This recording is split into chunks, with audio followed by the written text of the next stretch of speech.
Hey guys, sorry for getting this video out a little late for you guys. I know some of you would have preferred it a lot earlier than now, but what we're doing this week is focusing on Genesis 27 and 28.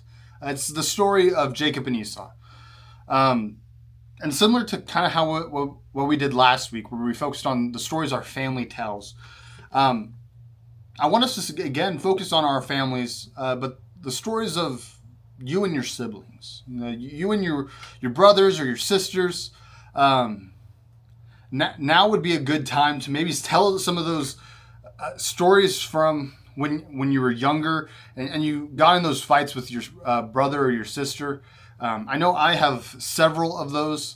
I could probably tell full hours worth of stories just on like my sister for like 3 of those years we were growing up together, let alone all of the stories and all of the stories of me and my brother. And so just because there's so much to pick from, and I think they all kind of relate to the story of Jacob and Esau, or at least a little bit. The stories of deceiving one another or deceiving our parents about what really happened, or those little things that it seems so big at the moment. But this week I did include that first story that we see at the end of Genesis 25, just in case you didn't get to it. I know from my class it was kind of a secondary, like I got 5 minutes, I'll add it in. But I want us to, again, if it need be, start there. Start at the beginning of this story of these two brothers. Focus on the story of them being born, and there's a story of Esau forsakes his birthright to get a bowl of stew. And this week we see something similar, or at least I always thought it was similar. However, as I put in the notes, the birthright and the blessing aren't the same. And so really this week's story focuses mostly on chapter 27. That's why I put the most notes in, just because I think it's a good place for us to have discussions. What are these discussions about deception, and how does it work for God's will if it's lying and deceiving, and how does that all work? And how have we deceived others? I think these are questions that I think would be good for us to have these conversations on. Other things I want us to focus on, and I already alluded to it, is the difference between a blessing and a birthright. From what I was able to gather in my review of the material and preparation for this, the birthright is his inheritance. So in chapter 25, Esau forsakes his birthright. He's saying, I don't want my inheritance. I want stew, and I want it now. And so, Jacob, I will give you my birthright if you help feed me, because I am so hungry. Now, I don't know about you, but I know I personally don't have a whole lot that I'm inheriting. But even then, I'm not going to forsake it for a bowl of stew, because I understand this means something far greater than I'm hungry now, I want a cheeseburger or something. Now, the blessing that happens in chapter 27 is something else. So as we enter chapter 27, Esau has already given up his portion. Jacob is set to inherit everything Isaac has, which then brings up questions about Edom. And long story short, Edom is something that Esau conquers for himself. It is Esau's possession through and through. However, everything that Jacob will inherit is all that Isaac has currently. But beyond that, because Rebekah loved Jacob and wanted Jacob to prosper, what happens is Rebekah kind of coaches up Jacob and says, Jacob, your father has sent out Esau on a quest so that Esau can be blessed. Actually, what I want you to do is be ready to deceive. And I want you to go out and we'll get a goat and we'll prepare food and we'll put the goat skins on your arm and you will pass as Esau. I always find it interesting in Genesis 27, there's that note of Isaac clearly hears Jacob's voice, but by touching his arms and feeling the hair, he's like, oh no, this must be Esau. Which I always thought funny was he was willing to believe what he could feel, what he could grasp, more than what he could hear. Which I'm sure that's a sermon or a class lesson all on its own. So I want to touch it. We could even look into the Gospels of John and say, well, Thomas wanted to touch the scars on Jesus' hands and feel the hole in Jesus' side. He could not believe the message he heard. And so it was one of those, it's just one of those interesting moments that I kind of thought I would bring up. But what the blessing is Isaac is basically naming an heir, right? Not in the sense of who's inheriting what, but who will take on the mantle of leadership. And now we also see something similar in Genesis 49, and we'll cover it then as well, when Jacob is blessing his sons.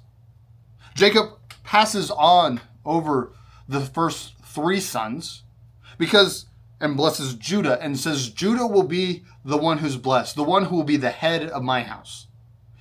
Which goes on to prove that Judah will be the tribe that leads the other tribes. And it will go on and says, well, Judah will be set apart from the other tribes, and so it will be the southern kingdom. And then we read, well, not only that, but Judah's line is the line of David, and the line of David becomes the line of Christ, and they are blessed in this moment in chapter 49.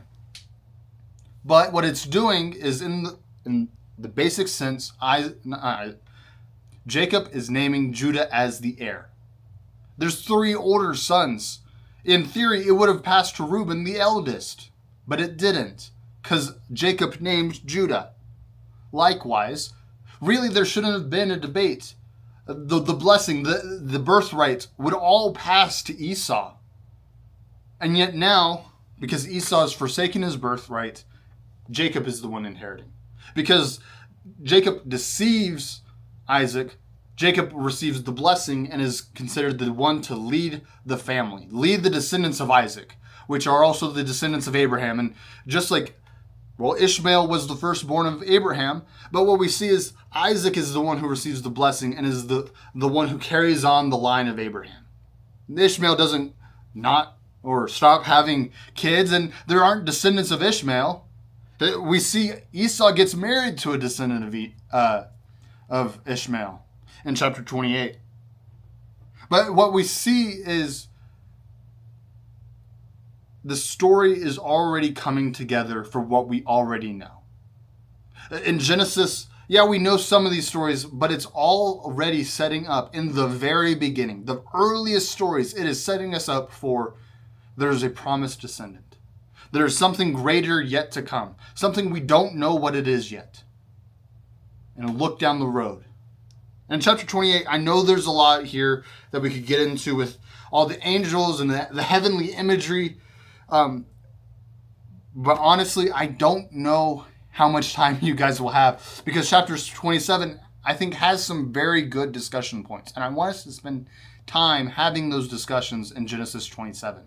So if you do get to Genesis 28, we see Jacob is sent on a similar mission that Abraham's servant was, without the whole weird covenant or promise that we see in chapter 24. Instead, Jacob is one fleeing to the land where Laban is because he fears Esau. Okay, Rebecca makes it clear, your brother is wanting to kill you. You need to get out of here. But also Isaac goes and tells Jacob, hey, I need you to find a wife. And not only that, I need you to find a wife in the same kind of area where I found my wife. Or he didn't find the wife. Abraham's servant found him his wife. And so he's sent to the land where Laban is. And we'll see next week the story of Jacob and Laban and marrying Rachel and Leah and all of that. But in the middle, we see this kind of weird moment, at least weird for us. I don't know how many of you feel comfortable sleeping with rocks as your pillow. But also, you sit there in the outside, and you suddenly see the skies open up, and angels are ascending and descending on a ladder, and it's all weird. And the moral of the story is God has agreed. Yes, Jacob is the one who is going to receive the blessing. He's going to be the one who I am passing on the torch of the covenant. Not only did I promise this to Abraham, not only did I promise it to Isaac, I'm now also promising it to you, Jacob. You will become a great nation. You will become great. You will have great descendants. And your line is the one who this covenant promise, this idea of salvation, of purifying creation, of making new creation out of it, will happen. And that, of course, is, as we know, Jesus Christ. Now, again, I do have some concluding questions if you guys just want to sit and discuss in your class. I tried to include enough discussion questions. However, I don't always know what is enough. I feel like sometimes I put too many, but then I actually get to class and I feel like I didn't put enough. And so I hope you guys are able to go and make it your own. And I hope this week's lesson is beneficial for you guys. Feel free to reach out to me if you have any questions. And God bless your classes. Thanks.